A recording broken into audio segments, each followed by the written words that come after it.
Hello, good evening, and welcome back. Bulgaria vs England, Euro 2020 qualifier halted twice due to racist behaviour from fans. Before we go any further, yes, England did win 6-0. Get in. I'm not a big football fan, but hey, it's nice when England is accepted for doing something right. Moreover, you might think from this title, oh, racist behaviour during an England match, yeah, it's probably England again, isn't it? It's all about how England is doing things wrong. But no. Bear in mind before, in an article I read from the BBC News, there was a man who went around attacking people, including a Bulgarian, and therefore it was put down to him being a racist man. He was a white supremacist, and therefore he was attacking a Bulgarian because they weren't white. And of course now the Bulgarians are being racist because now they're white. So they just keep twisting it so it fits their narrative, and I find it hilarious. But it's also hilarious just how just a hand motion, and non-threatening words can end a match. And I will go into exactly what their process is for this. So they say England's Euro 2020 qualifier in Bulgaria was halted twice as fans were warned about racist behaviour, including Nazi salutes and monkey chanting. Yes, we can't have those socialists there. Yes, and England went on to win 6-0 in Sofia to strengthen their place at the top of Group A. Marvellous. So, we've got Football Association chairman saying that they were hearing racist chanting. They decided to go to the changing rooms and decided to play it through, and people are actually applauding them for that. So, well done, well done, well done. But the thing for me is that UEFA seems to be holding Bulgaria accountable. And for what exactly? For a hate crime, I suppose. Not for actually doing anything harmful, threatening, damaging. No, just some words and some hand movements. That's it. And that is the crime, of course, in Bulgaria now. So they've said just before the end of the first half, the appropriate next step was to return to the changing room. We made a common sense decision to play the remaining few minutes and decided at half time. Everybody made this decision. The manager, the team, the supporting staff. We spoke about it at half time and we dealt with it and escalated in the right way. I'm proud of how we dealt with it and took the appropriate steps. And it is nice that you have one, unlike in tennis, where it's, everyone be quiet. Now they're playing the point. So you can say something now. Go, oh yeah, and so on. In football, of course, they're just shouting non-stop. Same as in baseball. And of course, in the football chants, that football hooliganism has been known about for decades. Of course, you've got the Millwall brick, for example, makeshift weapons, or also in the north in England, when people were waiting in queue, they'd get a box cutter and slice it across people's butt cheeks, so that they need stitches, and it would hurt a lot, of course, to sit down at all. And then they realised, oh, okay, well, these people who are being cut like this, they can get stitches to stitch themselves back up, and hey, that's an easy out, so we don't want that to happen. So then they got a box cutter with two blades a bit of a distance apart, so that then they sliced them, and they couldn't get stitches, just to make it worse, just because they were those kinds of people. And that was done in England as well. My point being, of course, football isn't really known for its politeness at all, and yet now just saying some mean words can get you fined thousands of pounds.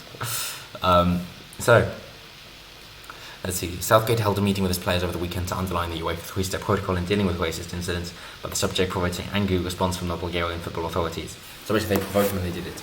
But moreover, as we're saying, that people shout and it's not off-putting, that is nice, and at least England could do that. Then they were subjected to these words, realised it doesn't mean anything, and then won 6-0. And it's that simple. So that the same goes for any time in your daily life. That is, yes, you might hear disparaging remarks, but that doesn't have to affect you, and you can still go on to great success. So it's as simple as that. So, reading on, I'm going to go through how they deal with it, basically. So they say, for the first step, the referee will speak to the stadium announcer and demand the halting of racist behaviour. If it continues, the referee can take the players off the field into the dressing rooms for a period of time, and the stadium announcer will make another address. If it still continues, the match will be abandoned. Yes, you can... you can cancel a match by just raising your arm straight in the air with your palm flat. You can cancel a match by doing that. That is a hell of a lot of power that UEFA has given to the National Socialists. But Maybe they do like the socialists. What do I know?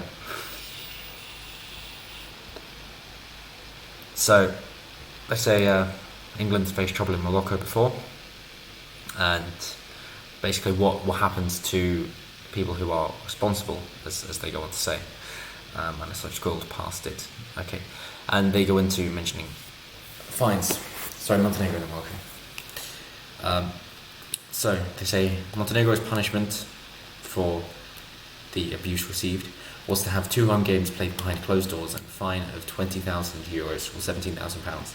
Yes, they are punished for what the fans did, which is ridiculous. You're supposed to then have a screening on the door.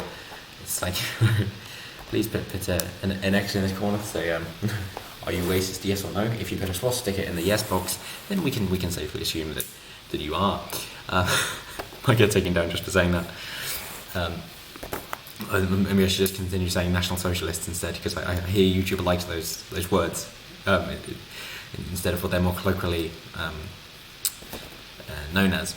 So that's it for now. Let me know what you think down below. If you think this much power should be given to just a simple action, if you think that the team, that the stadium, the country, whatever it is, the association should be fined for the fans' actions, and if you think these fans should be allowed to make these actions, seeing as these in particular, from the Bulgarian stand, were marched off, or no. So they left at half time. They scampered away.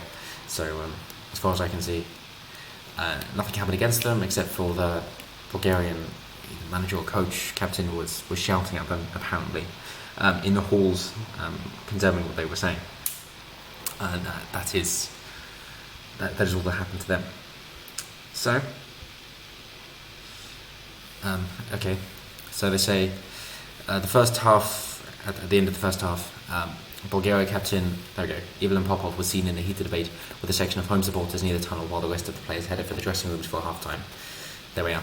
As simple as that. So yes, there we are. And of course, one other thing is that, do you think that this should be permitted as well? Because then it gives that underdog sentiment, which then makes it all the better to show to everyone, to prove to everyone that sticks and stones won't break your bones, but words will never hurt you. And it's, as I say, as simple as that. So thank you all very much for watching. Like, comment, share, subscribe, all that good stuff. And before I go, just a fun fact at the end. The terms underdog and top dog are both have the same etymological root, which is back to dogfighting. That of course the dog on the bottom is the underdog, it's losing, and the dog on top is the top dog. So that's why the underdog now means somebody who's losing, got the odds stacked against them, and top dog is someone who's doing very well. Anyway, thank you and good night.